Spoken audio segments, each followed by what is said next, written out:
तो हेलो तो everyone, I hope आप अच्छे होंगे। ठीक है, अपन ने थर्ड चैप्टर चल रहा था, धातु अधातु या फिर मेटल एंड नॉन मेटल चल रहा था। ठीक है, शायद कि मुझे जहाँ तक अंदाजा है खनिज तक अपन ने पढ़ लिया था। ठीक है, एक बार रिवाइज करा देता हूँ, जहाँ तक मुझे मालूम है एक बार मैं वीडियो में देख लेता हूँ। हाँ, खनिज तक अपन लोगों ने मतलब कंप्लीट कर लिया था कि खनिज किससे कहते हैं, ये मैंने पढ़ा दिया था। ठीक है, अब अगला टॉपिक डालेंगे अयस्क। नेक्स्ट टॉपिक डालो बिना टाइम पास किए हुए। अगला टॉपिक डालते हैं अयस्क। ठीक है, क्लीन आ रही है।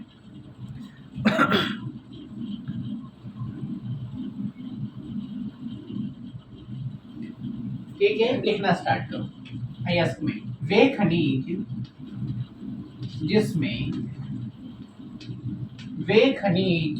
जिसमें धातु अधिक मात्रा में पाई जाती है। धातु अधिक मात्रा में पाई जाती है। क्या बोला? वे खनिज जिसमें धातु अधिक मात्रा में पाई जाती है उसे निकालना लाभकारी होता है। उसे निकालना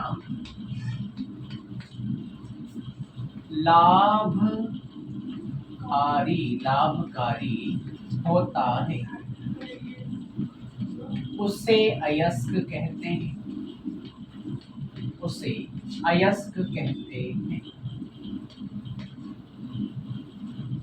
ठीक है, अयस्क किसे कहते हैं? यानी ऐसा खनिज, अयस्क भी एक तरीके का खनिज ही है, लेकिन ऐसा खनिज जिसमें धातु अधिक मात्रा यानी ज्यादा मात्रा में होती है और उससे निकालना लाभकारी यानी हमारे लिए लाभदायक होता है। उस खनिज को क्या बोला जाता है? अयस्क बोला जाता है। मान लो सोना, चांदी, लोहा, तांबा, पीतल, ये सब खनिज जमीन से निकाले जाते हैं, लेकिन हमारे लिए लाभदायक है ना यार। इस वजह से इन खनिजों को क्या नाम दिया हमने? अयस्क। क्लियर है? डायरेक्टली क्वेश्चन आता है 1 नंबर में। ठीक है, जल्दी से उतार लो अयस्क।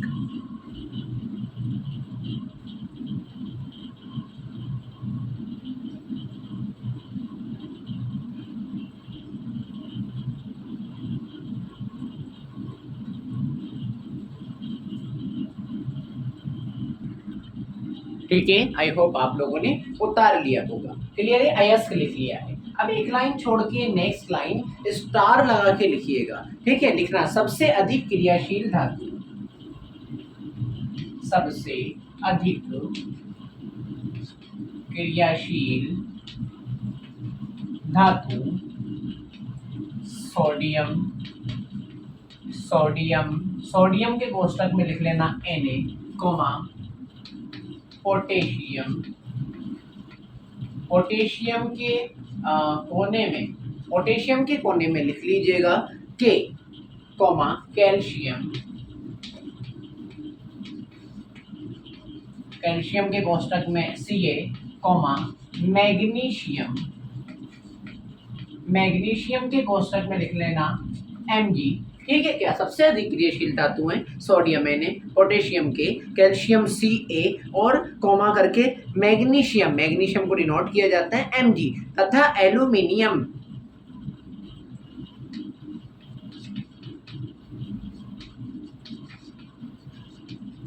एल्यूमिनियम को डिनोट करेंगे Al से तथा एल्यूमिनियम। यह धातुएं स्वतंत्र रूप में नहीं मिलती। यह धातुएं स्वतंत्र रूप में नहीं मिलती।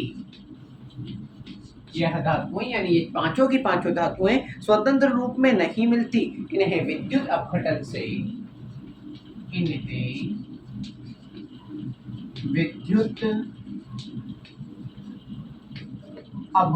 से प्राप्त किया जाता है।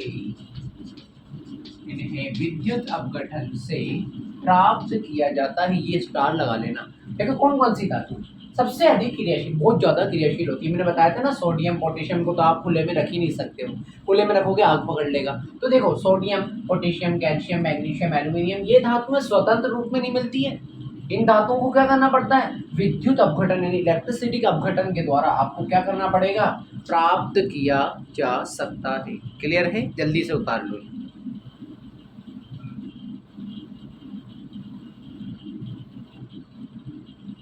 जल्दी उतार लिया जाए।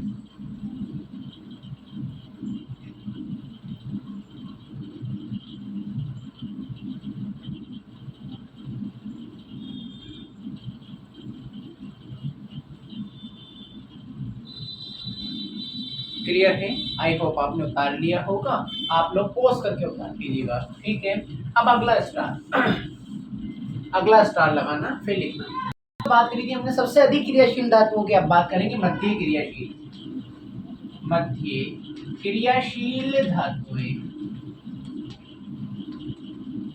मध्य क्रियाशील धातुएं जैसे जिंक, जैसे जिंक को लिखते हैं Zn। तो आप जिंक के कोष्टक के अंदर लिख लीजिएगा क्या, Zn, कॉमा लेड, लेड को लिखते हैं Pb, कॉमा लेड के बाद में लेड, आयरन, कॉपर तथा मरकरी।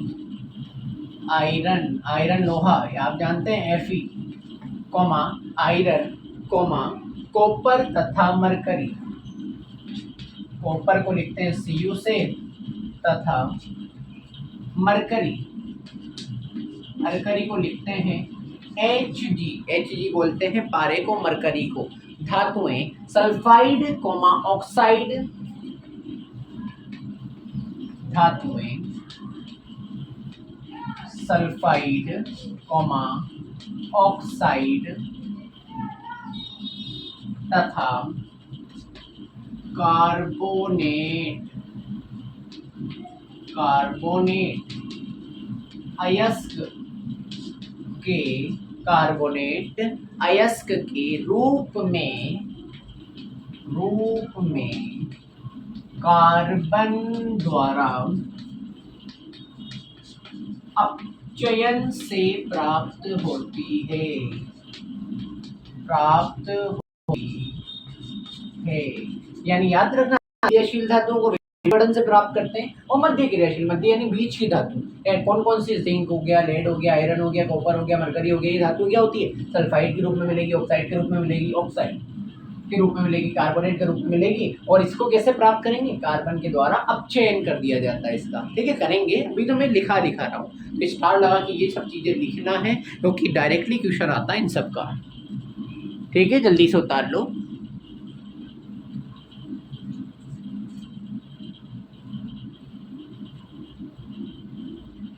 ओके, आपने उतार लिया होगा। नेक्स्ट अगला स्टार लिखना, सबसे कम क्रियाशील, सबसे कम क्रियाशील धातुएं, सबसे कम क्रियाशील धातुएं जैसे, जैसे चांदी, चांदी, चांदी बोलते हैं Ag को, कॉमा सोना, सोना बोलते हैं Au को, सोना स्वतंत्र, स्वतंत्र रूप में पाई जाती है, पाई जाती है।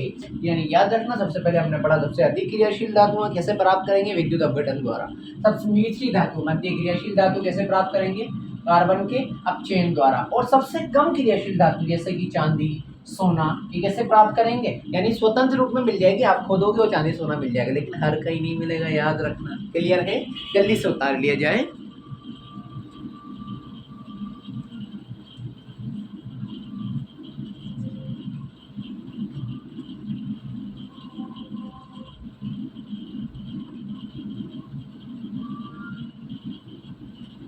उतार लो।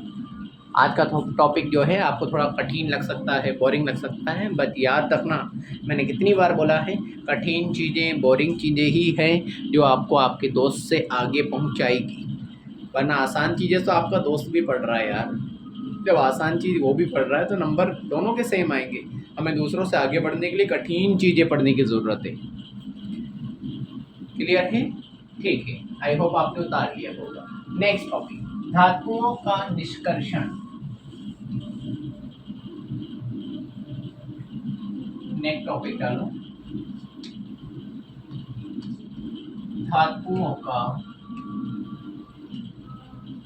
निष्कर्षण, ठीक है, इस टॉपिक पे 5 स्टार लगा लेना, कई बार ये टॉपिक पूछा गया है। ठीक है, लिखना स्टार्ट करो। इसमें अयस्क से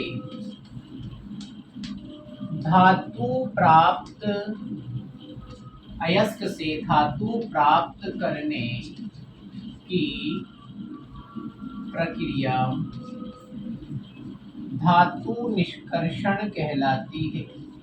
निष्कर्षण कहलाती है। ठीक है, पहले तो परिभाषा आपको पता होना चाहिए। धातुओं का निष्कर्षण किसे कहते हैं? अयस्क से, जो हमने जमीन से निकाला था ना टुकड़ा, उससे धातु, धातु यानी मेटल प्राप्त करने की प्रक्रिया को ही क्या बोला जाता है? धातु निष्कर्षण कहलाती है। क्लियर है? जल्दी से उतार लो।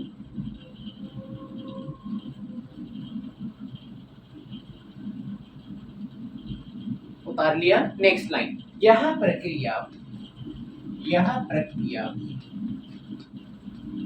3 चरणों में संपन्न होती है। चरणों में संपन्न होती है। 3 चरणों में संपन्न होती है। उसके बाद लिखेंगे चरण नंबर 1। चरण नंबर 1 में लिखना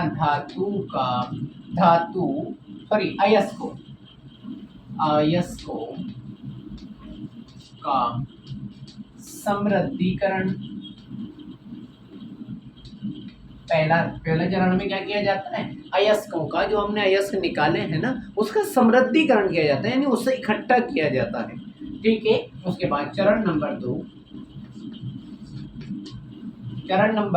2 धातुओं का निष्कर्षण। चरण नंबर 2 में करेंगे धातुओं का निष्कर्षण, निष्कर्ष निकालेंगे कौन सी धातु है, कैसे निकालते हैं, कैसे निकल, ये सब। ठीक है, उसके बाद चरण नंबर 3, लास्ट चरण नंबर 3 धातुओं का परिष्करण। चरण नंबर 3 धातुओं का परिष्करण। धातुओं का परिष्करण बोलते हैं। धातु आपने निकाल ली, निष्कर्ष कर लिया, लेकिन धातुओं को साफ करने की प्रक्रिया क्या बोला जाता है? परिष्करण। यानी पहले तो आप अयस्कों का सांद्रण यानी अयस्क इकट्ठे करेंगे जमीन से निकाल के, उसके बाद धातुओं का निष्कर्षण, ये पहचानेंगे कि वो सोना है, चांदी है, कैसे है, कैसे निकालते हैं। उसके बाद जब निकल जाएगा तो उसको क्या करेंगे? धोएंगे। धोने को क्या बोलते हैं? परिष्करण। क्लियर है? एज इट इज उतार लीजिए।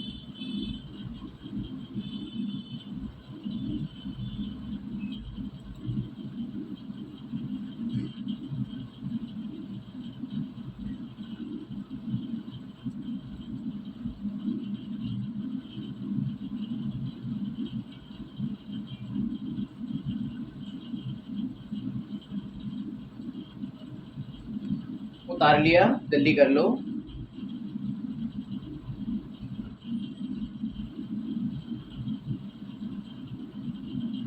ठीक है, नेक्स्ट लाइन इसी के नीचे लिखना, इसी के ही नीचे नेक्स्ट लाइन स्टार लगा के लिखना, क्योंकि आज का टॉपिक इंपॉर्टेंट है। उच्च अभिक्रियाशील धातुएं,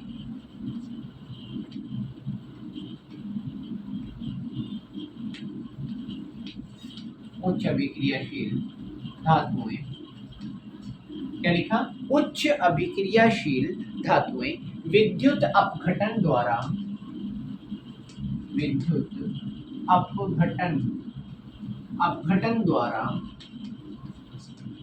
शुद्ध धातु प्राप्त की जाती है।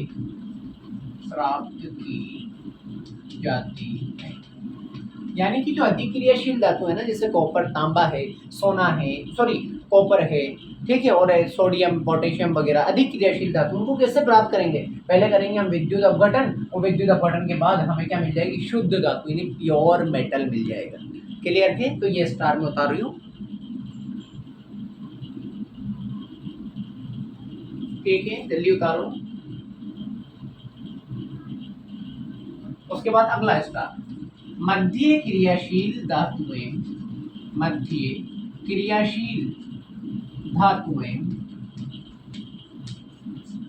सल्फाइड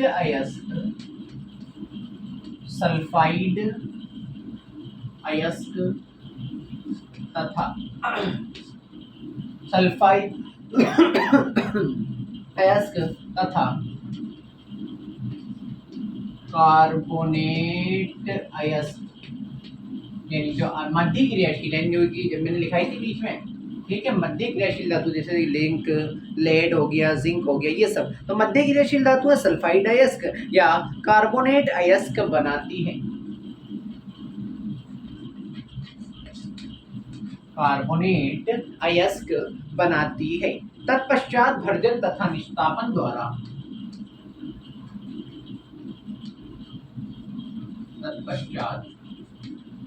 भर्जन तथा निस्तापन द्वारा, क्या लिखा, तत्पश्चात भर्जन तथा निस्तापन द्वारा धातुओं के ऑक्साइड बनाते हैं। धातुओं के ऑक्साइड बनाते हैं।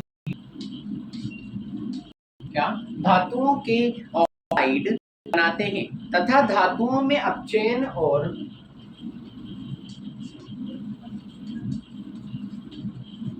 धातुओं में अपचयन, क्या, तथा धातुओं में अपचयन और शोधन द्वारा, अपचयन और शोधन द्वारा शुद्ध धातु प्राप्त करते हैं। धातु प्राप्त करते हैं। क्या, धातुओं में अपचयन और शोधन द्वारा शुद्ध धातु प्राप्त करते हैं। एग्जाम्पल लिख देता हूँ मैं, जैसे कि याद रखना, ये वेरी वेरी मोस्ट एग्जाम्पल है। एक पूछेगा सिनेबार अयस्क का सूत्र बताओ, तो सिनेबार अयस्क का सूत्र क्या है, HgS, ZnCO3। तो अब याद रखना, अब सामने देखो, मध्य क्रियाशील जो धातुएं होती है ना, वो डायरेक्टली नहीं मिलती, तो उनको किसके फॉर्म में मिलती है, तो सल्फाइड अयस्क के फॉर्म में या फिर कार्बोनेट अयस्क के फॉर्म में। जैसे Hd मरकरी किसके फॉर्म में मिली, S सल्फाइड की फॉर्म में, यानी HgS का एक नाम है, वेरी वेरी 5 स्टार 10 स्टार लगा लेना। सिनेबार अयस्क किसे कहते हैं, HgS को। या तो मध्य क्रियाशील धातु सल्फाइड अयस्क के फॉर्म में मिलती है या फिर ZnCO3 यानी जिंक कार्बोनेट या फिर कार्बोनेट के फॉर्म में मिलती है। ये लिखा, सल्फाइड अयस्क या फिर कार्बोनेट अयस्क बनाती है, तो ये कार्बोनेट अयस्क। अब ये दोनों अयस्क या तो भर्जन करेंगे या निस्तापन, एक प्रक्रिया होती है, पढ़ाऊंगा आगे। भर्जन या निस्तापन के द्वारा क्या करेंगे, धातुओं के ऑक्साइड बनाते हैं, और ये ऑक्साइड का क्या होगा, अपचयन होगा और शोधन, यानी धुल जाएगी और क्या मिल जाएगी, शुद्ध धातु मिल जाएगी। क्लियर है, जल्दी से उतार लो। मान सकता हूँ थोड़ा कठिन टॉपिक है, लेकिन याद रखना, बार बार कहता हूँ, एक बार कहता हूँ, क्या यही है जो आपको आगे पहुँचाएगा। क्लियर, जल्दी से उतार लो।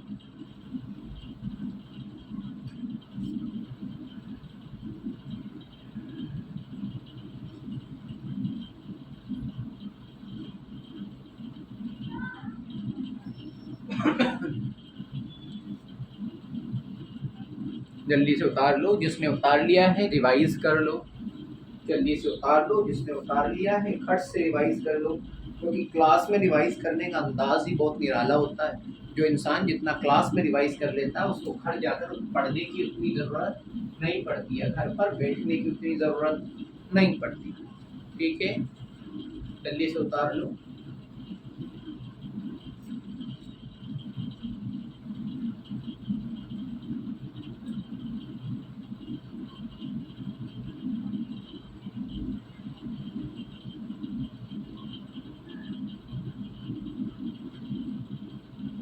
आई होप आप लोगों ने उतार लिया होगा।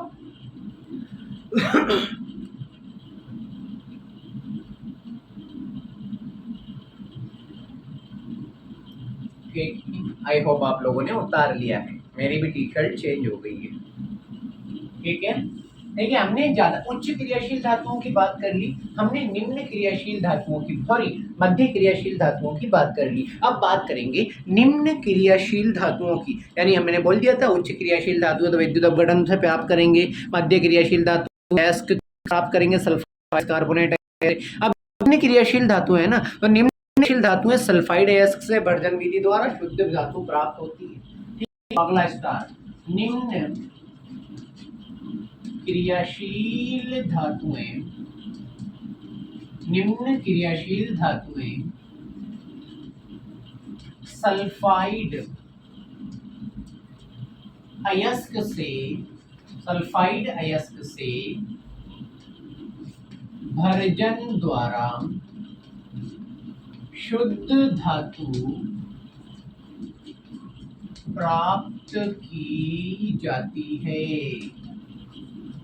ये तीनों धातु पढ़ाई। अधिक क्रियाशील विद्युत अपघटन से प्राप्त करेंगे, मध्य क्रियाशील सल्फाइड अयस्क, कार्बोनेट अयस्क, उनका भर्जन निस्तापन करेंगे, अपचयन करेंगे, फिर मिलेगी। और निम्न क्रियाशील जिसकी क्रिया कम होती है वो धातुएं सल्फाइड अयस्क के रूप में मिलेगी, फिर उसका करेंगे भर्जन। अभी पढ़ाऊंगा भर्जन किसे कहते हैं। उसके बाद उसका क्या मिल जाएगी, भर्जन के बाद शुद्ध धातु डायरेक्टली मिल जाएगी। क्लियर है, जल्दी से उतार दी जाए।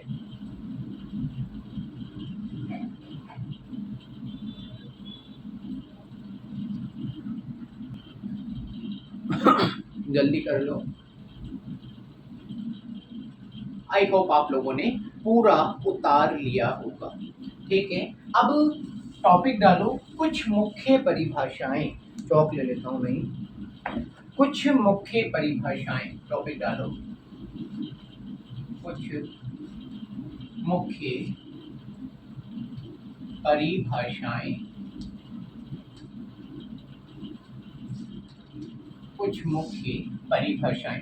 ये एक एक नंबर में आई हुई क्वेश्चन है। खनिज किसे कहते हैं, अयस्क किसे कहते हैं, गैंग किसे कहते हैं। ठीक है, और जितनी परिभाषाएं यहाँ पर लिखाऊंगा ना मैं एक एक नंबर में, वो सारी एक एक नंबर में पूछी जाती है। और एक नंबर ही आपके लिए बड़ा कीमती। याद रखना, बड़े बड़े क्वेश्चन बनाना बहुत कठिन होते हैं, लेकिन एक नंबर पाना बहुत आसान है। क्यों? क्योंकि एक नंबर में एक लाइन ही तो लिखनी होती है। अब 5 नंबर का क्वेश्चन है, एक पेज भरना है, कैसे भरोगे? नहीं याद कैसे भरोगे? लेकिन एक नंबर का क्वेश्चन में एक लाइन आसानी से भरी जा सकती है। क्लियर है? तो नेक्स्ट टॉपिक कुछ मुख्य परिभाषाएं, वो इसमें पहली नंबर की परिभाषा लिखना। First number gang. देखो कोई बदमाशों की गैंग नहीं है। ठीक है, टॉपिक का नाम है गैंग। जल्दी से डाल दो।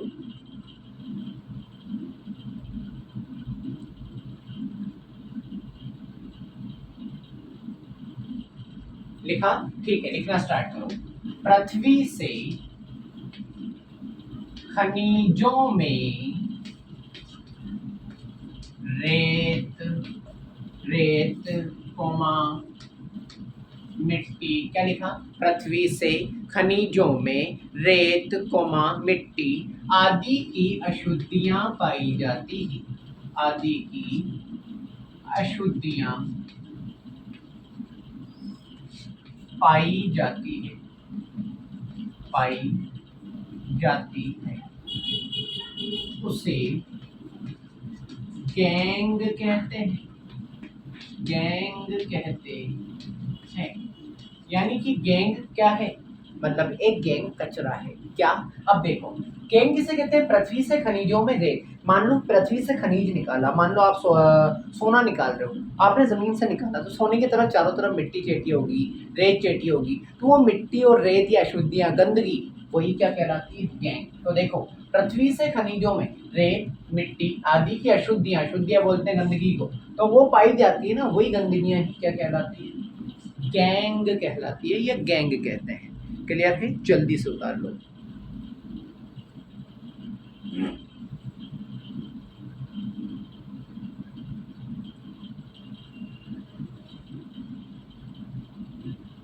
गैंग। आई होप आपने कर लिया है। ठीक है, नेक्स्ट सेकंड नंबर टॉपिक डालेंगे भर्जन, और 10 स्टार लगा देना। बार बार सुन रहे हो ना, भर्जन क्या है? ठीक है, बार बार सुन रहे हो भर्जन क्या है, अब समझ आ जाएगा भर्जन क्या है। भर्जन 10 स्टार लगा देना। तो क्वेश्चन आएगा भर्जन और निस्तापन में अंतर लिखो। बोर्ड का क्वेश्चन है 2027 का, लिख कर ले लो। ठीक है, भर्जन और निस्तापन में अंतर क्या है, तो टॉपिक डालो भर्जन किसे कहते हैं। जल्दी लिख लिया? चलो लिखना स्टार्ट करो। अब लिखना, सल्फाइड अयस्क को, अयस्क को वायु की उपस्थिति में, वायु की उपस्थिति में अधिक ताप पर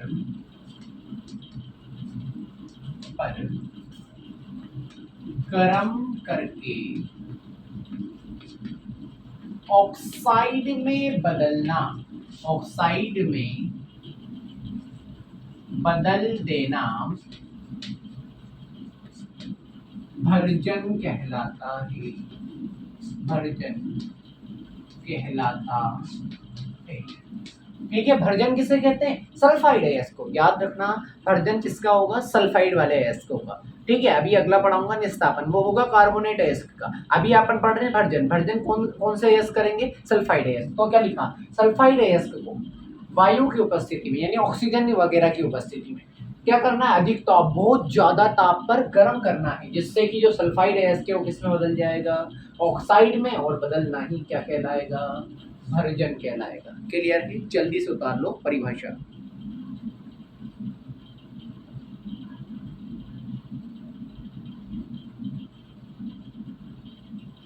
ठीक है, एग्जाम्पल अब देखो, मान लो सल्फाइड अयस्क एक ले लिया मैंने, ZnS की जगह HGS ले लेता हूं। अभी हाल हम लिख के आए हैं सिनेबार। ठीक है, सिनेबार ले लिया है मैंने सल्फाइड अयस्क। अब देखो, इसको वायु की उपस्थिति, वायु की उपस्थिति में गर्म कर रहा हूँ। वायु में क्या है? ऑक्सीजन। गरम करा, गरम करने को बोलते हैं तापन। तापन यानी ताप दिया, तो किसमें बदल गया? ऑक्साइड में। तो Hg, Hg किसमें बदल जाएगा? HgO में बदल जाएगा।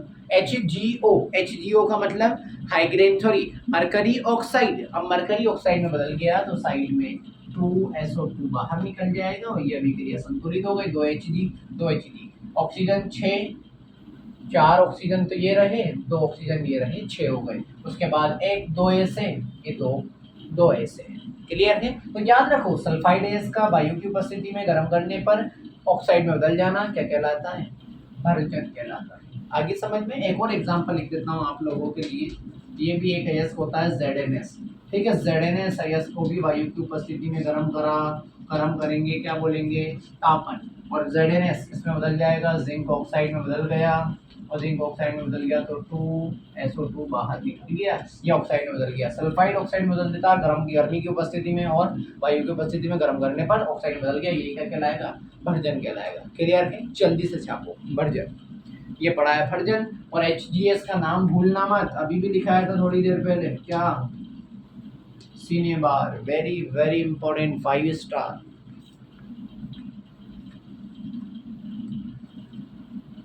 जल्दी करें।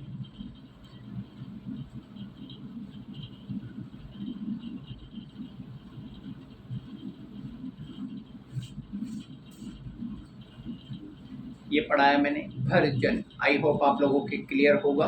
मान सकता हूँ कि थोड़ा सा कठिन टॉपिक, लेकिन याद रखना कठिन ही तो पढ़ना है, नॉर्मल तो सब पढ़ते हैं। क्लियर है? तो नेक्स्ट टॉपिक, अगला 3rd नंबर टॉपिक डाल के रख लो, अगली क्लास में पढ़ा जाएगा निस्तापन। अभी तो भर्जन पढ़ा है, और क्वेश्चन क्या आएगा मैंने बता दिया, निस्तापन और भर्जन में अंतर बताओ। ये 5 नंबर का क्वेश्चन है 2027 का, लिख लो। क्लियर है? आई होप आप लोगों के समझ में आ रहा होगा। देखो, मेरी एनर्जी थोड़ी सी कम लगती है, क्यों? देखो, मैं सुबह से पढ़ाना स्टार्ट करता हूँ 8 बजे से लेकर शाम के 6 बजे तक, बिना रुके। ठीक है, आधे घंटे का मेरा ब्रेक होता है, बाकी कंटिन्यू मेरी क्लासेस लगती है, ऑफलाइन भी ऑनलाइन भी बहुत सारी क्लासेस लगती हैं, इसलिए मेरी एनर्जी थोड़ी सी आपको कम लग रही होगी, लेकिन मेरा जज्बा, मेरा जुनून आपको कम लगे, कभी नहीं लगेगा। ठीक है, तो लेकिन आपको भी मेरे साथ अपने जज्बे और जुनून के साथ पढ़ना है। क्लियर है? आई होप आप लोगों को ये सब समझ में आया होगा। इसके आगे अगले पार्ट में मिलते हैं हम लोग। तब तक के लिए आप अपना रिवीजन बरकरार बनाए रखें। कोई को टेस्ट देना है, आप मुझसे टेस्ट लेने, ठीक है, और अपना रिवीजन बरकरार बनाए रखें। अपने नंबरों को ज़्यादा से ज़्यादा लाने की कोशिश करें। Okay, thank you.